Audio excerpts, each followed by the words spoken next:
Dari Pantai Mangrove Pulau Bunyu,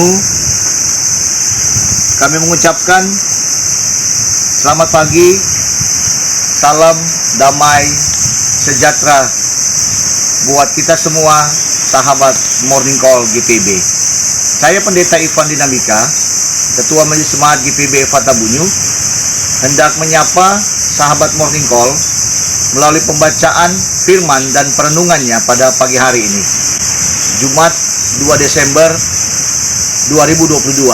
Sebelum kita membaca, mendengarkan, dan merenungkan firman Tuhan, mari kita berdoa. Kami bersyukur kepadamu ya Tuhan, di hari yang kedua bulan Desember 2022, di minggu Advent yang pertama, kami boleh merasakan kasih Tuhan dalam kehidupan kami. Ketika kami hendak membaca, mendengarkan, dan merenungkan firman-Mu ya Allah, pada pagi hari ini, kami mohon tuntunan dan pimpinan Roh Kudus-Mu lah yang akan memampukan kami untuk kami memahami, mengerti, serta melakukan firman-Mu dalam kehidupan beriman kami sebagai anak-anak Tuhan. Diamkanlah suara dalam hati kami, kecuali suara Tuhanlah yang hendak kami dengarkan, agar firman Tuhan ini tidak lalu dan tidak sia-sia dari kehidupan kami. Di dalam nama Tuhan Yesus, kami berdoa kepadamu. Amin. Bacaan Alkitab pada pagi hari ini terambil dari kitab Galatia pasal 6 ayat 1 yang menyatakan, saudara-saudara, kalaupun seorang kedapatan melakukan suatu pelanggaran, maka kamu yang rohani harus memimpin orang itu ke jalan yang benar dalam roh lemah lembut, sambil menjaga dirimu sendiri, supaya kamu juga jangan kena pencobaan. Demikianlah pembacaan Alkitab. Dikatakan berbahagialah setiap orang yang mendengar firman Tuhan dan melakukannya. Terpujilah Tuhan Yesus. Maranatha. Bapak, Ibu, saudara-saudara yang dikasihi dan diberkati oleh Tuhan Yesus Kristus, di dalam kehidupan kita, di saat kita berinteraksi dengan orang lain, orang yang perilakunya lemah lembut, sudah pasti disukai dengan orang banyak daripada orang yang berperilaku kasar. Namun orang yang lemah lembut sekalipun, jika sedang marah dan terluka, kata-katanya bisa berubah menjadi keras dan tajam. Mengapa? Karena semua itu terjadi karena sifat manusia yang masih penuh dengan kedagingan, sehingga kita pun bertindak sesuai dengan keinginan daging yang sudah dikuasai dosa. Namun, meski demikian, kita perlu mengingat Kristus telah memerdekakan kehidupan kita. Roh Kudus yang hidup dalam kita mampu memimpin kehidupan kita dalam roh dan kebenaran, serta dapat mengalahkan segala keinginan daging kita. Bapak, Ibu, saudara-saudara yang dikasihi dan diberkati oleh Yesus Kristus, teguran Paulus yang keras terhadap penyimpangan yang terjadi di jemaat Galatia pasti akan menghasilkan respon yang beragam.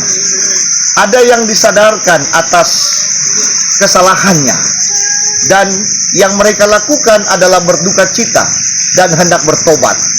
Namun ada pula kelompok orang yang tidak jatuh ke dalam kesalahan tersebut dan memakai surat Paulus ini untuk menghakimi kelompok mereka yang sudah tersesat. Paulus tidak ingin ada orang yang bermegah atas kejatuhan orang lain. Justru orang yang tidak jatuh karena rohaninya kuat, dan ia harus mampu menunjukkan sikap Kristiani yang penuh dengan kasih terhadap mereka yang jatuh. Dari sikap Kristiani itu adalah wujud kualitas kekristenan yang sejati. Pertanyaannya adalah, apa tandanya?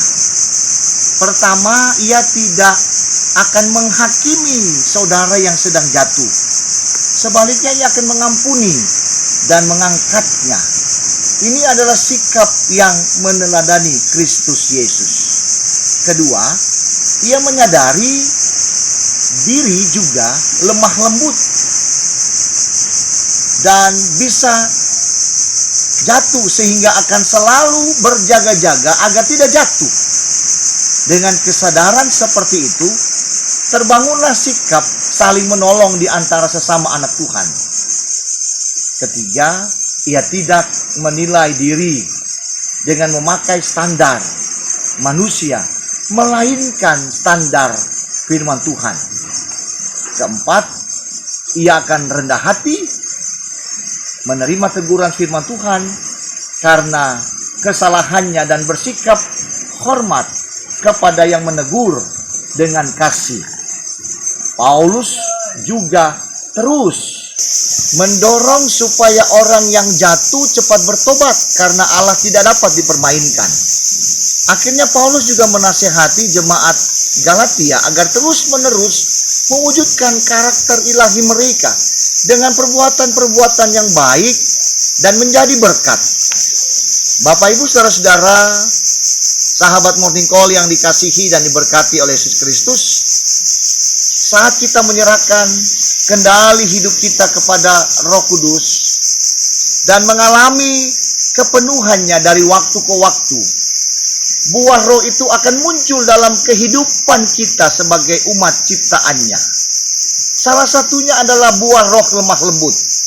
Itu sebabnya sekalipun kita dipojokkan dan dikata-katai dengan tidak adil, kita dapat bersikap tenang, menjawab dengan tegas, tetapi dengan lemah lembut, dan hati kita penuh dengan damai sejahtera Tuhan. Oleh karena itu, gereja seharusnya menjadi wadah kasih persaudaraan diwujudkan. Ada teguran atas kesalahan, ada pertobatan dari kesalahan yang dilakukan, ada pengampunan untuk orang yang bertobat, dan ada hormat kepada orang yang menegur. Semua itu harus dilandaskan atas kasih Tuhan. Jangan menunggu orang lain. Mulailah dari diri, Bapak, Ibu, saudara-saudara sekalian. Kalau hati kita disakiti, kita tidak boleh membalas dengan menyakiti, malah mendoakan atau mengampuni orang yang menyakiti hati kita.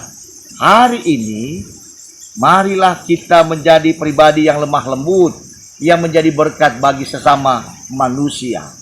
Terpujilah Tuhan Yesus Kristus. Amin. Mari kita berdoa. Ya Tuhan, karuniakanlah kepada kami roh kelemah lembutan dalam kehidupan kami. Tuntunlah kami Tuhan, bimbinglah kami agar kehidupan kami mau berpadanan dengan kasih Kristus yang penuh dengan roh kelemah lembutan. Ajar kami Tuhan untuk selalu melakukan sikap perbuatan yang lemah lembut dan berbuat baik terhadap sesama kami manusia. Berkatilah kami dalam sepanjang kehidupan, aktivitas dalam kerja dan layan yang akan kami lakukan sepanjang hari ini Tuhan. Dari pagi hingga sore hari. Agar kami dapat selalu mau dituntun dan dibimbing oleh roh dan kebenaran-Mu ya Bapa. Terima kasih Bapa. Kami serahkan seluruh keberadaan kehidupan kami ke dalam tangan dan kasih-Mu ya Bapa. Di dalam nama Tuhan Yesus kami berdoa kepadamu. Amin. Demikianlah Morning Call GPIB pada pagi hari ini.